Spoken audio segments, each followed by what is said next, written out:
అనేకములు ఉన్నాయి. అవన్నీ గత వారంలో మనం చూస్తూ వచ్చాం.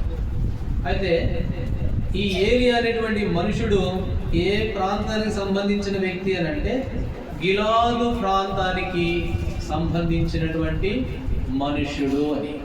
అయితే ఈ గిలాదుని గురించి మరికొన్ని సంగతులు మనం జ్ఞాపకం చేసుకున్నప్పుడు, ఈ గిలాదు అనేటువంటి ప్రాంతము, ఈ ప్రదేశము మన ఆత్మీయ జీవితాలకు చాలా ప్రోత్సాహకరం. ఆ గిలాదులో ఉన్న అనుభవాలు ఈనాడు ప్రభుబిడ్డలు మనం కూడా కలిగి ఉండాలి. ఇక్కడ బైబిల్లో రాయబడిన ఒక్కొక్క పదము, ఒక్కొక్క పేరు కూడా వృధాగా రాయబడలా. దాని ద్వారా ఎంతో గొప్ప పాఠాలు ఉన్నాయి, గొప్ప అనుభవాలు ఉన్నాయి. అయితే గిలాదులో ఏమున్నాయి అనేది మనం చూస్తే రండి. న్యాయాధిపతుల గ్రంథము 11వ అధ్యాయం. న్యాయాధిపతుల గ్రంథం 11వ అధ్యాయము 1వ వచనం చదవండి. 11వ అధ్యాయం 1వ వచనం. గిలాదు వాడైన యెఫ్తా పరాక్రమం గల బలాఢ్యుడు, అతడు వేశ్య కుమారుడు గిలాదు యెఫ్తాను. ఇక్కడ గిలాదు వాడైన యెఫ్తా అనేటువంటి మనుషుడు. ఈ యెఫ్తా అనేటువంటి మనుషుడు ఎవరు అనంటే పరాక్రమం గల బలాఢ్యుడు. ఎవరంట? బలాఢ్యుడు. ఈ బలాఢ్యుడు ఎక్కడున్నాడు? గిలాదు వాడైన యెఫ్తా ఎక్కడున్నాడు? ఈ పరాక్రమం కలిగిన బలాఢ్యుడు అని అంటే గిలాదులో ఉన్నాడు. గిలాదు వాడైన యెఫ్తా అనేటువంటి మనుషుడు చాలా బలాఢ్యుడు, చాలా బలవంతుడు. ఈ బలాన్ని గురించి చూస్తే లోక సంబంధమైన బలం కూడా బలం కంటే ఆత్మ సంబంధమైన బలం చాలా చాలా చాలా బలమైంది. ఒకసారి ఫిలిస్తీన్ల మీద, ఇశ్రాయేలు మీదకి ఫిలిస్తీన్లు వచ్చారు. ఫిలిస్తీన్లు వచ్చి అక్కడికి వచ్చి నిలబడి రండిరా, ఎవరో నన్ను ఓడిస్తే చాలు, మా సైన్యం అంతా ఓడిపోద్దని ఎవరు? గొల్యాతు సవాలు విసురుతూ ఉన్నాడు. మొదటి సమూయేలు గ్రంథం 17వ అధ్యాయంలో ఈ గొల్యాతు సవాలు విసురుతూ ఉంటే అప్పుడు దావీదు వెళ్ళాడు. దావీదు వెళ్ళి దావీదుని గురించి ఒక చక్కటి మాట ఉంది. సమూయేలు మొదటి గ్రంథం 17వ అధ్యాయం 50వ వచనం చదవండి. 50వ వచనం. దావీదు ఫిలిస్తీను కంటే బలాఢ్యుడై ఖడ్గము లేకయే వడిసెలతో రాజుతో ఫిలిస్తీను కొట్టి. ఎవరంట? ఈ దావీదు ఏమయ్యాడంట? ఫిలిస్తీను కంటే బలాఢ్యుడైపోయాడు. ఫిలిస్తీను కంటే బలాఢ్యుడైపోయాడు. ఫిలిస్తీన్ ఎట్లాంటి వాడు తెలుసా? 17వ అధ్యాయం 4వ వచనంలో రాయబడింది. చదవండి 4వ వచనం. గాతు వాడైన గోలియాతును ఒక సూర్యుడొకడు ఫిలిస్తీన్ల దండులోని బయలుదేరుచుండును.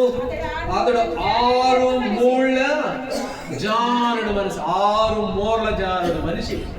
ఎవరు? ఈ ఫిలిస్తీన్. అయితే దావీదు ఎట్లాంటి వాడు? 33వ వచనం. దావీదు ఎట్లాంటి వాడు? 33వ వచనం. సౌలు ఈ ఫిలిస్తీని ఎదుర్కొని వాడితో పోట్లాడటం నీకు బలము చాలదు, నీవు బాలుడవు అని. ఇప్పుడు దావీదు ఎవరు చెప్పండి? బాలుడు. ఆయనేమో 6 మూళ్ళ జానుడు, ఎత్తు మనిషి, బలవంతుడు. ఈ నేతగాని గోలి అంత పెద్దదంట ఆయన ఈట. అయితే 50వ వచనంలో ఏమని రాయబడింది దావీదు గురించి అని అంటే? ఏమని రాయబడింది? ఆ ఫిలిస్తీను కంటే బలాఢ్యుడైపోయాడు, చాలా బలాఢ్యుడు. ఇప్పుడు ఏం కారణం అంటే దావీదు దేవుణ్ణి ఆశ్రయించిన వాడు. కాబట్టి గిలాదులో యెఫ్తా ఉన్నాడు. ఈ యెఫ్తా అనేటువంటి మనుషుడు ఎట్లాంటి వాడట? పరాక్రమం కలిగిన బలాఢ్యుడు. కాబట్టి ప్రభు బిడ్డలైన వారు చాలా బలవంతులు, చాలా బలవంతులు. పంపించాడు. కానాను పోయి చూసి రమ్మని 10 మందిని పంపిస్తే సంఖ్యాకాండంలో రండి. సంఖ్యాకాండము 13వ అధ్యాయంలో కానాను దేశాన్ని చూసి రమ్మని కొంతమంది వేగుల వారిని పంపిస్తే వాళ్ళు పోయి చూశారు. వాళ్ళు పోయి చూసి ఏమన్నారు? చదవండి 31వ వచనం. సంఖ్యాకాండం 13:31. అయితే అతనితో కూడా పోయిన మనుషులు, ఆ జనులు మనకంటే బలవంతులు, మనము వారి మీదకి పోజాలమనిరి. ఆ తర్వాత 33వ వచనం. అక్కడ నెఫీనీల సంబంధులైన అనాకుపు వంశ నెఫీనీలను చూచితిమి, మా దృష్టికి మేము మిడతల వలె ఉంటిమి, వారి దృష్టికి అట్లే ఉండి మరి పోయారు. ఆ దేశానికి పోయి వేగు చూసి రమ్మంటే వీళ్ళు పోయి చూసి వారు మనకంటే బలాఢ్యులు. వాళ్ళ దృష్టికి మేము ఎట్లున్నామంటే మిడతల్లాగా ఉన్నాం. మా దృష్టికి మేము కూడా అట్నే కనపడ్డాం. మేమేం బలవంతులం కనపడలా. వాళ్ళని చూసిన తర్వాత మమ్మల్ని చూసుకుంటే వాళ్ళు ఎక్కడ మనం ఎక్కడ మిడతల్లాగా ఉన్నాం మేము. వారు చాలా బలవంతులు. అయితే ఇదే సంఖ్యాకాండంలో 14:9 కూడా చదవండి. 14:9 మెట్టుకు మీరు యెహోవా మీద తిరగబడకుడి, ఆ దేశ ప్రజలకు భయపడకుడి, వారు మనకు ఆహారమగుదురు, వారి నీడ వారి మీద. వారు మనకేమవుతారు? నిజమే, వాళ్ళ దృష్టికి మనం మిడతల్లాగే ఉన్నాం, మన దృష్టికి వాళ్ళు చాలా బలవంతులుగానే ఉన్నారు. కానీ దేవుని బిడ్డలకు వాళ్ళు ఏమవుతారు? ఆహారం అవుతారు. భయపడకుడు. ఆ ఫిలిష్తీయుల కంటే దావీదు బలవంతుడైపోయాడు. ఎట్లాంటి వాడు దావీదు? బాలుడు. సౌలు అన్నాడు, అయ్యా ఎందుకు నీకు లేనిపోని తలకాయ నొప్పి, పోయి ఆ 4 గొర్రెలు మేపుకోపో, నువ్వు బాలుడు, నీకు శక్తి చాలదనంటే, లేదు లేదు నేను ఫిలిష్తీయుల కంటే బలవంతుడు. ఎందుకంటే నా ప్రభువుని నేను అంగీకరించిన మనుషుడు. నువ్వు అనుకుంటున్నావు నీకంటే నేను చాలా బలహీనంగా ఉన్నానులే, కానీ నా వెనక ఉన్నవాడు బలవంతుడు. వారి దృష్టికి నేను ఆహారంలాగా మేము ఉన్నాం, కానీ లేదు వాళ్ళే మనకు ఆహారం అవుతారు. క్రైస్తవుడు ఎలాంటి వాడో తెలుసా? చాలా బలవంతుడు. అందుకనే యోవేలు గ్రంథంలో ఆ మాట ఉంది. రెండో మాట యోవేలు గ్రంథం 3వ అధ్యాయము, యోవేలు గ్రంథం 3వ అధ్యాయము 10వ వచనం. యోవేలు గ్రంథం 3:10 మీ కర్రలను చెడగొట్టి ఖడ్గములు చేయుడి, మీ కోటకత్తులు చెడగొట్టి ఈటలు చేయుడి. బలహీనుడు నేను బలాఢ్యుని కొనవలెను. అది నిజమే, బలహీనులమే. 1 కొరింథీ 1:29 ప్రకారం మనం ఎంతో బలహీనులం. అయితే దేవుని బిడ్డలు ఏమనుకోవాలా? బలవంతులం అనుకోవాలా, బలహీనం అనుకోకూడదు. మా వల్ల ఏమవుతుందండి, మేము యాడ్ చేయగలమండి, మీరంటే చేయగలరండి, మీరు మీ దృష్టి మేము మిడతల్లాంటి వాళ్ళమండి. బలహీనుడు అనుకోకూడదు. బలహీనుడు అనుకుంటే బలహీనమైపోతాం. ఫిబ్రవరి 11వ అధ్యాయం, వారు బలహీనులుగా ఉండి బలపరచబడిరి. ఏం చేశారు? సింహము నోటిని మూయించారు. ఎవరు? బలహీనులు. ఖడ్గమును తప్పించుకున్నారు. ఎవరు? బలహీనులు. అగ్నిధారుణుడు తప్పించబడ్డారు. ఎవరు? బలహీనులే. వారు బలహీనులుగా ఉండి ఏం చేయబడ్డారు? బలపరచబడిన వారు. ఎందుకు బలపరచబడ్డారు? 2వ తిమోతికి రాసిన 2వ పత్రిక 4వ అధ్యాయం. తిమోతికి రాసిన 2వ పత్రిక 4వ అధ్యాయము 17వ వచనం చదవండి. 2వ తిమోతి 4:17. అయితే నా ద్వారా స్వార్థ పూర్ణముగా ప్రకటింపబడు నిమిత్తమును అన్ని జనులందరూ దానిని మీరు నిమిత్తమును ప్రభువు నా ప్రక్కన నిలిచి ఏం చేస్తున్నాడు? నన్ను బలపరుస్తూ ఉన్నాడు. అందుకని నన్ను బలపరుచు అని అంటే నేను సమస్తము చేయగలను. ఎందుకు చేయగలను ఈ పని అని అంటే, గొల్లియాతుని చెప్పడం నా వల్ల ఏమవుద్ది? వాడెక్కడ నేనెక్కడ? 6 మూల జానుడు పొడవు ఆయన ఎక్కడ? భూమికి జానుడు నేనెక్కడ? అయితే ఫిలిష్తీయుల కంటే బలవంతుడినే. ఏ కారణం అంటే నా ప్రభు నా ప్రక్కన నిలిచి ఏం చేస్తున్నాడు? బలపరుస్తూ ఉన్నాడు. కాబట్టి ప్రభు బిడ్డలం ఎట్లాంటి వారం అంట? యెఫ్తా ఎలాంటి వాడు? పరాక్రమం కలిగిన బలాఢ్యుడు. ఎక్కడున్నాడు? గిలాదు వాడు. గిలాదులో ఉన్నాడు. గిలాదులో ఏముంది? మొదటి అనుభవంలో బలం ఉంది, పరాక్రమం ఉంది. ఎందుకు బలహీనం అనుకుంటున్నావు? ఎందుకు ఏం చేయలేమనుకుంటున్నావు? కాబట్టి బహుశా ఉన్న సమస్యలు, ఉన్న పరిస్థితులు, వాటి దృష్టికి మనం మిడతల్లాగా ఉండవచ్చు, వాటికి మనమే ఆహారంలాగా ఉండవచ్చులే. కానీ లేదు, మన ప్రభు ఎలాంటి వాడు అని అంటే మన ప్రక్కనే నిలబడి మనం బలపరుస్తాడు. బలపరిచి అలాంటి దేవుని ఆశ్రయించాం. గిలాదులో ఉన్నాం మనం, బలహీనం కాదు, బలవంతులు. కాబట్టి ఈ యెఫ్తా ఎలాంటి వాడు అని అంటే పరాక్రమం కలిగిన బలాఢ్యుడు. మొదటి దినవృత్తాంతముల గ్రంథం 29వ అధ్యాయం. మొదటి దినవృత్తాంతములు 29వ అధ్యాయము 12వ వచనం చదవండి. 29:12. ఐశ్వర్యమును గొప్పతనమును నీ వలన కలుగును, నీవు సమస్తమును ఏలువాడువు, బలమును పరాక్రమమును నీ దానములే హెచ్చించువాడు, అందరికీ బలమిచ్చువాడు నీవే. నిజమే, బలహీనుడినే, నా వల్ల ఏం కాదు, నేనేం చేయలేను, కానీ అందరికీ బలమిచ్చువాడు ఎవరు? ఆయనే. నెహెమ్యా కాలంలో ఆ కాలంలో వాళ్ళు అనుకున్నారు. నెహెమ్యా గ్రంథం రండి, 2వ అధ్యాయం 18వ వచనం. నెహెమ్యా గ్రంథం 2వ అధ్యాయం 18వ వచనం. నాకు సహాయం చేయు కరుణాహస్తమును గూర్చి మాటలన్నిటి చెప్పి తిని, అందుకు వారు మనము కట్టడకు పూనుకొనము రండి చెప్పి ఈ మంచి కార్యము చేయుటకై బలము తెచ్చుకొని, ఈ మంచి కార్యం చేయటం కొరకై ఏం తెచ్చుకున్నారట? బలం తెచ్చుకుంటూ ఉన్నారు. మనమేమనుకుంటున్నాం? మనమేం బలహీనులు, నా వల్ల ఏమవుద్ది, మేమేం చేయగలం, మీరైతే చేస్తారులమ్మా, మీరైతే చేస్తారులయ్యా, మీరు బలవంతులు. ఎందుకు? ఏవేలు గ్రంథం 3:10 ఏమన్నాడు? బలహీనుడైన వాడు ఏమనుకోవాలి? బలవంతుడు అనుకోవాలి, బలహీనుడు కాదు. ఎందుకంటే మనం ప్రభు బిడ్డలం, ప్రభు బలవంతుడు, అందరికీ బలమిచ్చువాడు ఆయనే, మన ప్రక్కనే నిలబడి బలపరచువాడు ఆయనే. ఓ దావీదు ఎంత బలహీనుడు, గొల్యాతు ఎంత బలవంతుడు. ఎందుకు అంటే యెఫ్తా వేశ్య కుమారుడు, ఎన్నిక లేని వాడు. అయితే యెఫ్తా ఎలాంటి వాడు? పరాక్రమం కలిగి. ఏ కారణం? గిలాదు వాడు. అది సంగతి. గిలాదులో ఏముంది అంటే బలం ఉంది. మన ప్రభువులోనికి వచ్చాం, గిలాదులోనికి వచ్చాం. ఈ అనుభవం ప్రభు బిడ్డలంగా మనకు కలిగి ఉన్నారు. అందుకని ఈ మంచి కార్యం చేయటం కొరకే వాళ్ళు ఏం తెచ్చుకున్నారట? బలము తెచ్చుకుని. ఎజ్రా గ్రంథం 6వ అధ్యాయం 22వ వచనం. ఎజ్రా 6:22.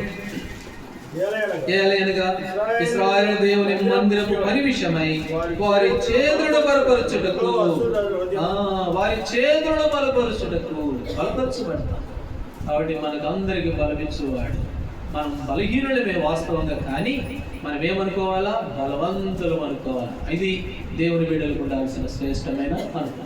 ఈ గిలాదులో ఏముంది అనంటే బలం ఉంది, బలహీనత లేదు, భయపడడం లేదు, బెదరడం లేదు, అదిరిపోవడం లేదు. గిలాదులో ధైర్యం ఉంది, పరాక్రమం ఉంది, బలం ఉంది. ఎందుకనంటే నా ప్రభువు నా ప్రక్కనే నిలబడి బలపరుస్తున్నాడు, సింహపు నోళ్లను మూయిస్తూ ఉన్నాడు, ఖడ్గధారను తప్పిస్తూ ఉన్నాడు. బలహీనుడుగా ఉండి బలమైన కార్యములు చేయగలిగిన వారుగా ప్రభు వచ్చాడు. కాబట్టి గిలాదులో ఈ మొదటి తలుపుగా బలమిచ్చువాడు. ఎక్కడ బలహీనంగా అయిపోయి ఇంకా వెనకబడిపోతూ ఉన్నావేమో. లేదు, మన ప్రభు మరణానికి లేచిన దేవుడు, ఆయన బలవంతుడు. ఆయన బిడ్డలం మనం కూడా ఎంతో బలవంతుడు. రోమా తిమోతిలో రాసిన పత్రికలో ఉంది కదా, నా కుమారుడా తిమోతి, క్రీస్తు యేసునందును కృపచేత నీవు బలవంతుడు. ఎందుకు బలహీనుడు అయిపోతావు? బలవంతులము అనే సంగతిని ఒకసారి జ్ఞాపకం చేసుకుని, ఎప్పుడు బలహీనుడు నా అనుభవం, నేను ఎప్పుడు నా వల్ల ఏమవుతుంది అని అనుభవం. కాబట్టి బలవంతులం మనం, బలహీనుడు కాము. బలహీనుడుగా అయితే బలవంతుడు అనుకోవాల్సిందే. అది దేవుని ద్వారా చెప్పబడిన మాట. సరే, ఈ 2వ విషయానికి వెళ్దాం రండి. 2వ సమూయేలు గ్రంథం 17వ అధ్యాయం. 2వ సమూయేలు గ్రంథం 17వ అధ్యాయము 27-28 2 వచనాలు చదవండి. 27-28. దావీదు మహానయమునకు వచ్చినప్పుడు అమోనీయుల రబ్బా పట్టణపు వాడైన నాహోషు కుమారుడు షోబియను, లోదెబారు ఊరియా కుమారుడైన మాకీరును, ఊరివాడును, గిలాదు వాడునైన బర్జిల్లాయియు అరణ్యమందు జనులు అలసిన వారై ఆకలికొని దప్పికొని ఇంద్రుని తలంచి పరుపులు, పాత్రలు, కొండలు, గోధుమలు, యావులు, పిండి, వేచిన గోధుమ కాయలు, చిక్కుడు కాయలు, పేలాలు, తేనె, జున్నులు, దున్నుముద్దులు దావీదు అతని ఎత్తుకున్న జనుడు భోజనం చేయటికై తీసుకుని వచ్చేది. ఎవరు? బర్జిల్లాయి అనేటువంటి మనుషుడు. ఈ బర్జిల్లాయి అనేటువంటి వృద్ధుడు లేక ఈ పెద్ద మనిషి ఏ ఊరి వాడు? గిలాదీయుడైన బర్జిల్లాయి. గిలాదులో ఉన్నటువంటి బర్జిల్లాయి అనేటువంటి మనుషుడు. ఆయన పేరు బర్జిల్లాయి. పెద్ద ఆయన, చాలా వయసు పెద్ద ఆయన. ఈయన ఎక్కడున్నాడంటే గిలాదీయుడు. ఈ గిలాదులో ఉన్న ఈ మనుషుడు దావీదు అడిగినట్ల 28వ వచనంలో లేదు. దావీదు వెళ్తా ఉంటే ఏనే అనుకున్నాడంట ఈ బర్జిల్లాయి. ఏమనుకున్నాడు? అయ్యయ్యో, దావీదు దగ్గర ఉన్న మనుషులు అలసిపోయి ఉన్నారు, నాకు అర్థమైపోయింది, నేను చూస్తున్నా, నాకు తెలిసిపోయింది, కాబట్టి నా ఓటోడు ఏం చేయాలో ఆ పని నేను చేస్తానని చెప్పి దావీదు దగ్గర ఉన్న మనుషులు అలసిన పారే ఆకలి కొని ఉందరని పరుపులు, మంచినీళ్ళు, పేలాలు, చుక్కుడుగాయలు, తేనె, ఇంకా రొట్టెలు అన్ని వాళ్ళకి కావలసిన అన్ని సమకూర్చుకొని దావీదు దగ్గరికి, అతని జనుల దగ్గరికి భోజనం చేయడానికి తీసుకుని వెళ్ళాడు. ఎవరని చెప్పారా? దావీదు పోయి అడిగాడా? నాబాలుని అడిగాడు. మళ్ళీ దావీదు పోయి పో అని ఒక ఇద్దరు పంపించి నాబాల్ దగ్గరికి పోయి, రాత్రి అంతా నీ గొర్రెలు కాపలా కాసాం, మా వాళ్ళు ఆకలేస్తా ఉంది, ఏదైనా కొంచెం ఆహారం పెట్టు అని పంపిస్తే ఆ దావీదు ఎవడు నాకు తెలియదు పో అన్నాడు. ఆ తర్వాత నేను ఇంత శ్రమపడి ఆయనకి అంత పని చేస్తే నేనెవరో తెలియదు అంటాడా అనేసి రౌద్రంగా బయలుదేరితే ఆ సంగతి గుండెకి చచ్చిపోయాడు నాబాల్. అయితే ఇక్కడ దావీదు బర్జిల్లాయిని అడిగినట్టు లేదు, ఎవరిని అడగలా. అయితే ఏం చేస్తున్నాడు? ఈ గిలాదులో ఉన్న ఈ బర్జిల్లాయి, గిలాదు వాడైన బర్జిల్లాయి తానే అక్కడున్న ఆ సమస్యను గ్రహించాడు, అక్కడున్న అవసరతను గుర్తెరిగాడు. కాబట్టి గుర్తెరిగి ఏం చేస్తున్నాడు? దావీదు దగ్గరికి అన్నిటి తీసుకొని పోతున్నట్లుగా చూస్తాం. ఎందుకు అలా తీసుకుని వెళ్ళాడు అంటే, అతడు ఏ ఊరు వాడు చెప్పండి? గిలాదీయుడు, బలవంతుడు, పరాక్రమవంతుడు. గిలాదులో ఉన్న వారు ఎట్లాంటి వారు అంటే, వారు సహాయపడేటువంటి వ్యక్తులు. అడగాల్సిన అవసరంలా, చెప్పాల్సిన అవసరంలా, గ్రహించి ఆ సహాయపడేటువంటి మనస్తత్వం ఈ గిలాదులో ఉన్నటువంటి వ్యక్తులు కలిగిన వారుగా ఉంటారు అని. ఇక్కడ ఈయన మాత్రమే కాదు, మొదటి రాజుల గ్రంథం 2వ అధ్యాయం, 7వ వచనం. మొదటి రాజుల గ్రంథం 2వ అధ్యాయం 7వ వచనం చదవండి. నేను నీ సహోదరుడైన అబ్షాలోము ముందరి నుండి పారిపోగా గిలాదీయుడైన బర్జిల్లాయి కుమారులు నాకు నా సహాయమునకు వచ్చిరి. చాలు, ఈ బర్జిల్లాయే కాదు, వాళ్ళ పిల్లలు కూడా సహాయానికి వచ్చారండి.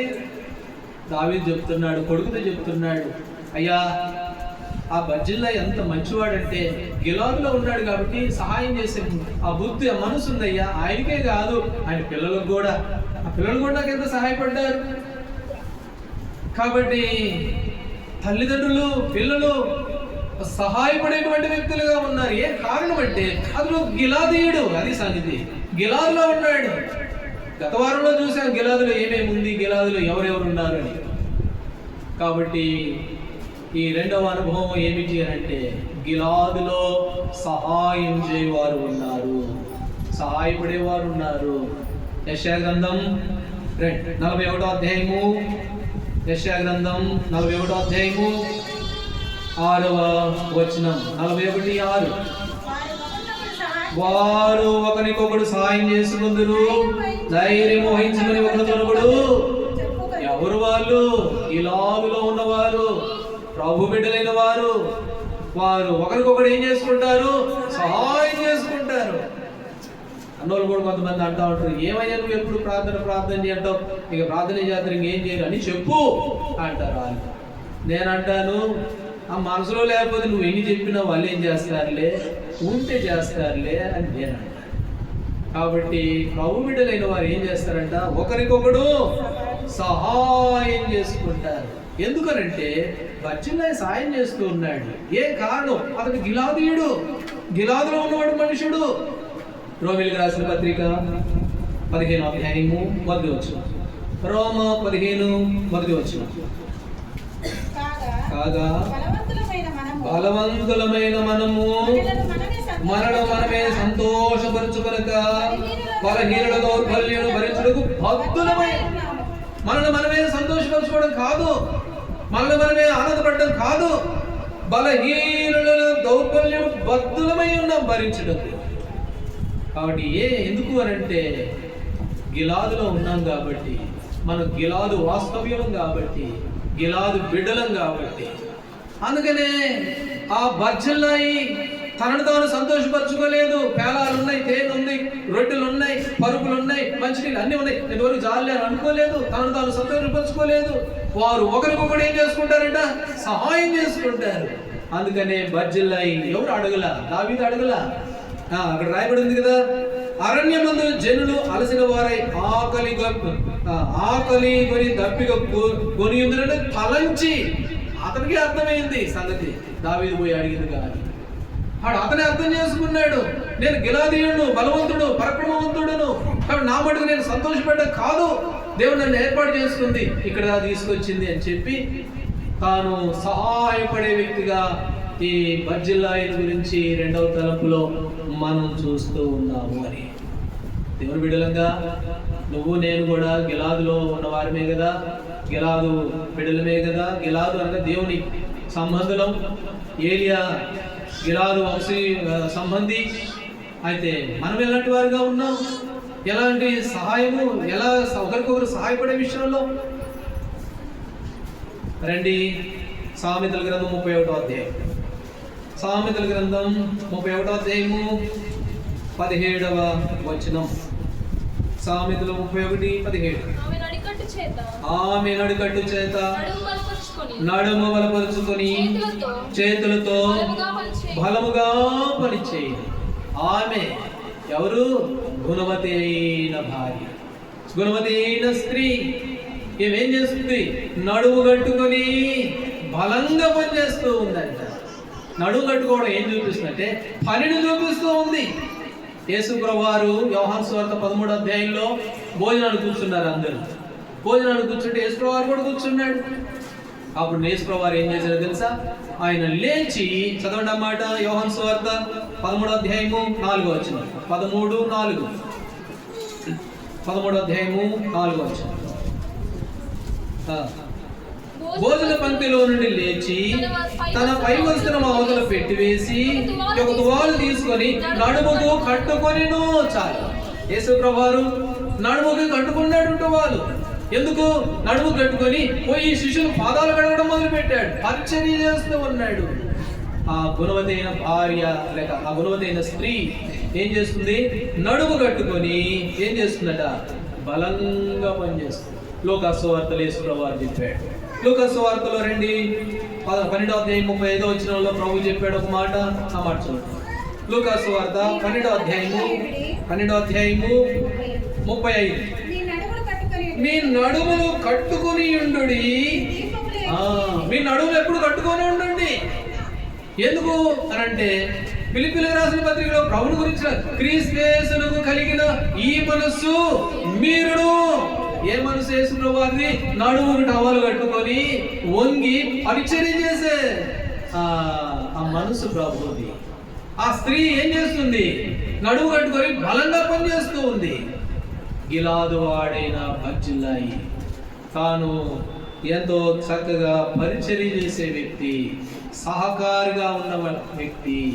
కాబట్టి గిలాదులో బలవంతులే కాదు, సహకారులు కూడా ఉన్నారు. వారు ఒకరికొకరు సహాయం చేసుకుంటారు. మనల్ని మనమే సంతోషపరచుకొనక బలహీనులు బద్ధులమై ఉన్నాం భరించుటకు. అలాంటి అనుభవం గిలాదులో 2వదిగా మనం చూస్తాం. సరే, 3వ విషయానికి వెళ్తే రండి. సంఖ్యాకాండము 32వ అధ్యాయం. సంఖ్యాకాండము 32వ అధ్యాయము 39వ వచనం చదవండి. 32, 39. 32వ అధ్యాయము 39వ వచనం. మనష్షే కుమారులైన మాకీరీయులు గిలాదు మీదకు పోయి దాన్ని పట్టుకొని దారిలోనున్న అమోరీయులను వెళ్ళగొట్టిరి. ఇప్పుడు గిలాదులోనికి వెళ్ళారు. గిలాదులోనికి వెళ్ళి గిలాదులో ఎవరున్నారో తెలుసా? ఎవరున్నారు చెప్పండి? గిలాదులో అమోరీయులు ఉన్నారు. ఈ అమోరీయులని గిలాదులోనికి పోయి దేవుని బిడ్డలు ఏం చేశారు? వెళ్ళగొట్టారు. కానానులోనికి వెళ్ళక ముందు ఇశ్రాయేలీలు ఆ కానాడు దేశంలో 7 జాతులు ఉన్నాయి. 7 జాతుల్లో కనానీయులు, పెరిజ్జీలు, హవ్వీలు, హిత్తీలు, అమోరీలు, ఇలాగ 7 జాతులు ఉన్నాయి. ఈ 7 జాతులు కూడా ఇశ్రాయేలు ప్రజలు నష్టం కలిగించేవారు. ఈ 7 జాతుల గురించి 7 పాపాలుగా బైబిల్లో పెద్దలు, కొంతమంది పండితులు, బిల్లి గ్రహం గారు కూడా చెప్పారు. ఈ 7 జాతులు 7 పాపాలకు సాదృశ్యంగా పోల్చారు. సరే, వాటి గురించి నాకు ఇప్పుడు చెప్పలేక. అయితే గిలాదులోనికి పోయి ఎవరిని వెళ్ళగొట్టారట? అమోరీయులను వెళ్ళగొట్టారు. అమోరీయులు దేనికి సాదృశ్యం అంటే గర్విష్ఠులు. అమోరీలు గర్విష్ఠులు. కాబట్టి ఇప్పుడు గిలాదులో ఒకప్పుడు ఎవరున్నారు? అమోరీలు ఉన్నారులే కానీ ఇప్పుడు ప్రభు బిడ్డలు ఆ గిలాదులోనికి పోయి ఏం చేశారు? ఆ గర్విష్ఠులు వెళ్ళగొట్టినట్లుగా చూస్తారు. సామెతలు 16లో రాయబడింది, నాశనమునకు ముందు ఏం నడుస్తుంది? గర్వం నడుచును. హిజ్కియా గర్వించిన వాడై ఏమైపోయాడు? చెడిపోయాడు.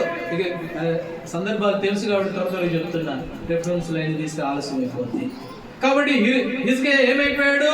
గర్వించి చెడిపోయాడు. కాబట్టి గర్వం ఏం చేస్తుంది మానవుని అంటే నాశనానికి ముందు నడుస్తూ ఉంది.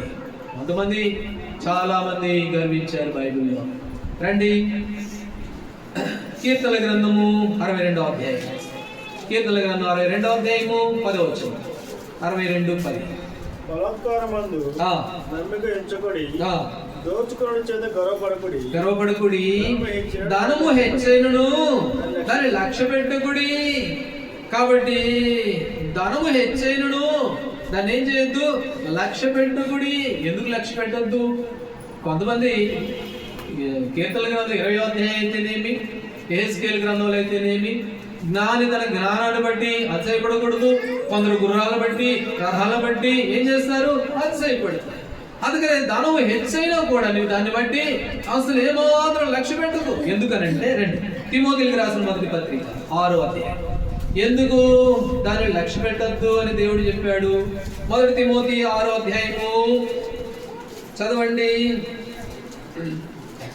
9వ వచనం. ధనవంతులగుటకు అపేక్షించువారు శోధనలోను ఊరిలోను అవివేకయుక్తుల హానికరములైన అనాగ దురాశలో పడుదురు. అట్టివి మనుషులను నష్టములోను నాశనములోను. కాబట్టి ధనవంతులు ఆశపడితే అవి ఏం చేస్తుందట? మనుషులను నష్టములోను నాశనంలోను తీసుకుంది. అందుకనే దేవుడు చెప్పాడు, ధనం హెచ్చైనా కూడా నువ్వు దాని యందు ఏం చేయొద్దు? లక్ష్య పెట్టవద్దు. అది దేవుని బిడ్డకు తగదు. ఎందుకనంటే కొంతమంది వారికి ఉన్నటువంటి దాన్ని బట్టి గర్విస్తారు. అమోరీలు అంటే ఎవరు? గర్విష్ఠులు. కొంతమంది వారికి ఉన్న ధనాన్ని బట్టి గర్విస్తారు. మరికొంతమంది ఎట్లాంటి వాళ్ళు అంటే రండి, లూకాసు వార్త 18వ అధ్యాయం. లూకాసు వార్త 18వ అధ్యాయము. ఇద్దరు వ్యక్తులు ప్రార్థన చేయడానికి మందిరానికి వెళ్ళారు. 18:9 అందులో ఒక అతను అంటున్నాడు, 9వ వచనం, తామే నీతిమంతులమని తమను నమ్ముకుని ఇతరులను తృణీకరించుకుందరితో ఈ ఉపమానము తామే నీతిమంతులు అనుకుంటారు. ఇది ఒక రకమైన గర్వం. కొంతమందికి డబ్బు బట్టి గర్వం, ఇంకొంతమందికి ఎట్లాంటి వాళ్ళంటే మేమే నీతిమంతులు. కాబట్టి మిగతా వాళ్ళు ఎవరు? తృణీకరిస్తూ ఉంటారు, అనేకుల్ని తప్పు చేస్తూ ఉంటారు. అందుకని సామెతలు 30లో రాయబడింది, కడగబడని తరం ఒకటి కలదు. కడగబడిన వాళ్ళు ఎందుకంటే తమ దృష్టి తామే నీతిమంతులు. ఒకని ఎదుట సరైనది కనబడు మార్గం కలదు, సామెతలు 14లో. అయితే తుది కదా ఎక్కడికి తీసుకోబోద్ది? నష్టంలో తీసుకోబోద్ది. తామే నీతిమంతులు అనుకున్నాడు ఒక మనుషుడు. కాబట్టి వాళ్ళు ఎట్లాంటి వాళ్ళు? వీళ్ళు చూడు ఎట్టున్నారు, వాళ్ళు చూడు ఎట్టున్నారు, నేను మాత్రం చూడు ఎంత మంచివాడు. తమంతటితో ఇది ఒక రకమైన గర్వం. అయితే గర్వం ఏం చేస్తుంది మానవుడిని అంటే నాశనం తీసుకుంది. గిలాదులో ఒకప్పుడు అమోరీలు ఉన్నారు, గర్విష్ఠులు ఉన్నారులే, కానీ ఇప్పుడు గిలాదులోకి ప్రభు బిడ్డలు వెళ్ళగానే ఆ గర్విష్ఠులందరినీ ఏం చేశారు? వారు వెళ్ళగొట్టినట్లుగా. 2వ దినవృత్తాంతముల గ్రంథం 32వ అధ్యాయము 26వ వచనం. 2వ దినవృత్తాంతాలు 32:26. హిజ్కియా హృదయ గర్వం విడిచి తగ్గించుకొని గనుక కోపం రాలేదు.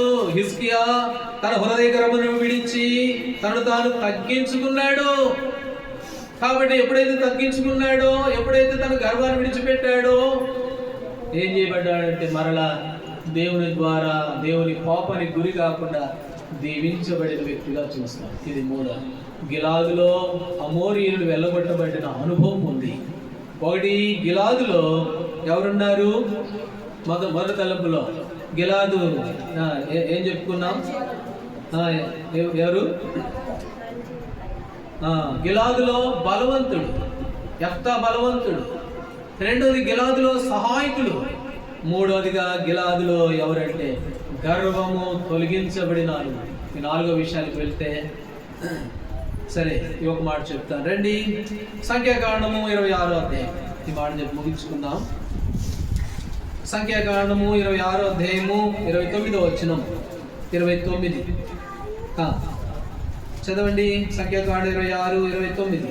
మనష్షే కుమారులలో మాకీరు వంశస్థులు, మాకీరు గిలాదును కనెను. గిలాదు వంశస్థులు, వీరు గిలాదు పుత్రులు. చాలు. ఇప్పుడు 4వదిగా గిలాదు పుత్రులు. గిలాదులో పుత్రులు ఉన్నారు. గిలాదు కనేవాడుగా ఉన్నాడు. గిలాదు అనేది 4వగా ఏ అనుభవం చూస్తాము అంటే విస్తరించే అనుభవం, కనే అనుభవం, పుత్రులు కుమార్తెలు కలిగిన అనుభవం. ఈ అనుభవం ఎక్కడుంది అంటే గిలాదులో ఉంది. అందుకనే గలతీయులకు రాసిన పత్రిక 4వ అధ్యాయంలో పౌలు అపోస్తలుడు అన్నాడు, నా పిల్లలారా అని అన్నాడు. ఆ తర్వాత 1 కొరింథీయులకు రాసిన పత్రికలో అన్నాడు, సువార్త ద్వారా నేను మిమ్మును కంటిని అని అన్నాడు. కాబట్టి స్వార్థ ద్వారా కన్నాడు పౌలు అపోస్తలుడు. నా పిల్లలారా అని పౌలు అపోస్తలుడు అని అంటే ఆయన పిల్లలంటే కనడం అని అంటే ఆత్మ సంబంధంగా కన్నాడు. ద్వితీయోపదేశకాండము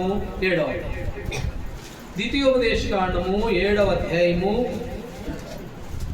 7వ అధ్యాయము చదవండి. 7వ అధ్యాయం 14 సమస్త జనుల కంటే ఎక్కువగా నీవు ఆశీర్వదింపబడుదు. నీలో మగవానికే గాని ఆడదానికే గాని గొడ్డుతనం ఉండదు. మరొక చోట ఉంది, ఇశ్రాయేలులో గొడ్డుతనము ఉండకూడదు అని ఉంది. గొడ్డుతనం ఉండకూడదంట. ఎవరికి? ఇశ్రాయేలు ప్రజలు. ఎవరు ఉండాలా? పుత్రులు ఉండాలా, కుమారులు ఉండాలా, కుమార్తెలు ఉండాలా. కాబట్టి ఇశ్రాయేలులో ఏమి ఉండకూడదు అని అంటే గొడ్డుతనం అనేది ఉండకూడదు. గొడ్డుతనం ఉండకూడదు.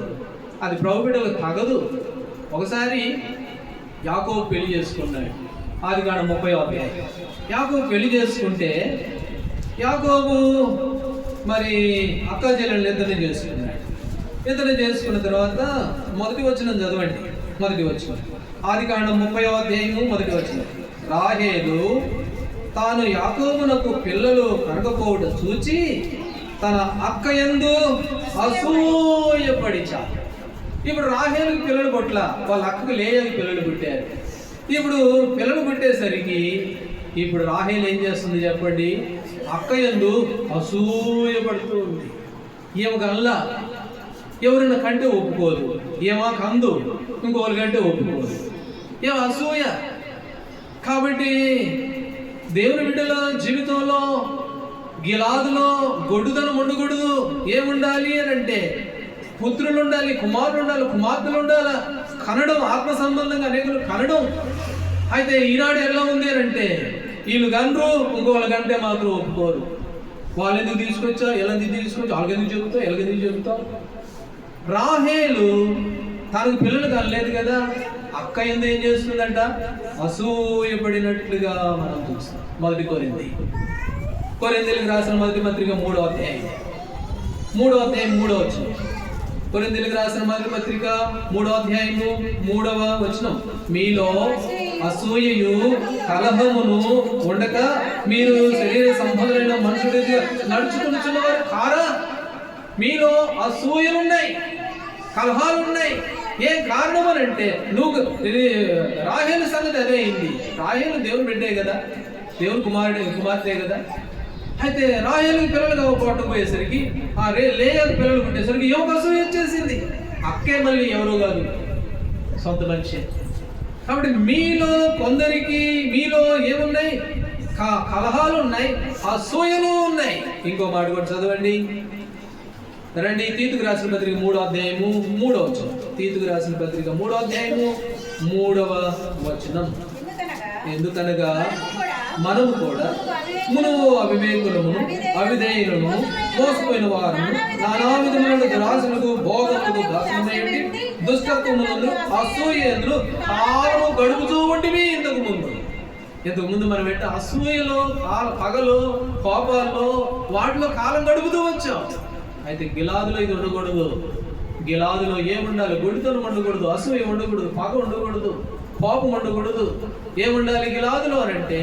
పుత్రులు, ఆత్మ సంబంధమైన కుమారులు, ఆత్మ సంబంధమైన ఐక్యత, ఇవి గిలాదులో ఉన్నాయి.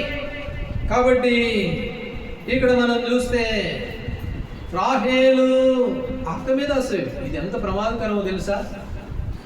మత్తయి సువార్త 27లో ఒక మాట చెప్తారు, చదవండి అన్నమాట. 27వ అధ్యాయం మత్తయి సువార్త 27. ఈ అసూయ అనేది ఎంత ప్రమాదకరమైందంటే, రండి 27:18 చదవండి. 27వ అధ్యాయం 18వ వచనం. పిలాతు, నేను ఎవరిని విడుదల చేయాలని మీరు కోరుచున్నారు? బరబ్బనా లేక క్రీస్తునబడిన యేసునా అని వారిని అడిగాను. ఏలియనగా వారు అసూయ చేత ఆయనను అప్పగించిరి. యేసు ప్రభువారిని దేనికి అప్పగించారంటే అసూయ చేతనే అప్పగించారు. ఈ అసూయ ఎంత ప్రమాదకరమైందంటే సృష్టికర్తను కూడా చంపడానికి కూడా సిద్ధపడిన అసూయ. అందుకనే కనాలి, అనేకులను కనాలి, అనే అనుభవం ఉండాలి, అనేకులు ప్రోత్సాహకరంగా ఉండాలి, గొడ్డుతనం ఉండకూడదు. కాబట్టి నీ ఎదుటివారి విషయంలో అసూయ, పగ, కలహము ఇవి ఏ మాత్రము గిలాదులో ఉండడానికి వీల్లేదు. కేవలం గిలాదులో పుత్రులు మాత్రమే ఉండాలి, ఆత్మ సంబంధమైన పనులు మాత్రమే ఉండాలి, బలం ఉండాలా, పరాక్రమం ఉండాలా, సహాయం ఉండాలి. గిలాదులో గర్వం ఉండకూడదు. 4వదిగా గిలాదులో ఏముండాలి అని అంటే ఏముండాలి? అభివృద్ధి, ప్రోత్సాహము, ఒకరికొకరు పురుకొలు. గిలాదులో మాకీరు, గిలాదు కంటే గిలాదు, వారంతా గిలాదు పుత్రులు. సంఖ్యాకాండంలో పుత్రులు కనబడుతూ ఉన్నారు గిలాదులో అనేమాట. కాబట్టి దేవుని బిడ్డలంగా ఈ 4 అనుభవాలలో ఎక్కడెక్కడ మనం తప్పిపోయాం? తిష్బీయుడైన గిలాదు, గిలాదు సంబంధి అయినా తిష్బీయుడైన ఏలియా. కాబట్టి గిలాదుని గురించి గత 9 దినాలుగా, కొన్ని వారాలుగా ఎన్నో అనుభవాలు, ఇవన్నీ మన ఆత్మీయ జీవితానికి ఎంతో ప్రోత్సాహం. ఈ గిలాదులో ఉన్నావు నువ్వు, నేను. ఈ గిలాదులో ఉన్న అనుభవాలు ఎంత బాగున్నాయి. ఇవి ప్రభు బిడ్డలకు బలహీన అనుకోవద్దు. ఫిలిష్తీయుడు బలవంతుడు కాదనట్ల, వాళ్ళు చూస్తే బలవంతులు, మనం మిడతలు అంటే వాళ్ళమే. అయితే ప్రభు బిడ్డలు ఏమనుకోవాలి? నేను బలహీనుడు అనుకోకూడదు. బలహీనుడు అనుకుంటుంటే గొలియాతుని చంపేవాడే కాదు. నా వల్ల ఏమవుతుందండి అని అనుకుంటుంటే గొలియాతు చంపేవాడు కాదు. గొలియాతు చచ్చిపోకపోతే నష్టపోయే వాళ్ళు అందరూ ఒకరు కాదు, అందరూ నష్టపోయేవాళ్ళు. అయితే ప్రభు బిడ్డలు ఏమనుకోవాలి? నేను బలవంతుడును, నేను సమస్య చేయగలను, నా ప్రభు బలవంతుడు, నేను ఆయన బిడ్డను కాబట్టి నేను కూడా బలవంతుడు. యెఫ్తా పరాక్రమం కలిగిన బలాఢ్యుడు. అంతేకాదు బర్జిల్లాయి ముసలోడు. దావీదు పోతా ఉన్నాడు, దావీదుని చూశాడు. అరే దావీదు దేవుని బిడ్డ, దేవుని కుమారుడు. అయితే ఆయన అలసిపోయి ఉన్నాడే, ఆయన దుఃఖంలో బాధలో ఉన్నాడే, సహాయం అవసరమే. కాబట్టి నా వంతు నేను చేస్తాను. ఏంటి? ఆ ఆహారము, పేలాలు, నూనె, ఇంకా పరుపులు, మంచినీళ్ళు, కొండలు. కాబట్టి ఇవన్నీ నేను చేస్తాను, ఇది నా వల్ల అవుతుంది అని చెప్పి సహాయపడిన వ్యక్తి బర్జిల్లాయి. నవి సేవకుల గురించి ఒక చక్కటి మాట ఉందండి. రండి మత్తయి సువార్తలో మాట చదువుతాం. 24వ అధ్యాయం. యేసు ప్రభు వారిని వీళ్ళు పోయి అడిగారంట. ఎక్కడుంది ఆ మాట? 28లోనా? 25లో 40 వచ్చిన చదువు. 25:40. అందుకు రాజు, మిక్కిలి అలుపులైన ఈ నా సహోదరుల్లో ఒకరికి మీరు చేసేది కనుక నాకు కూడా చేశారు.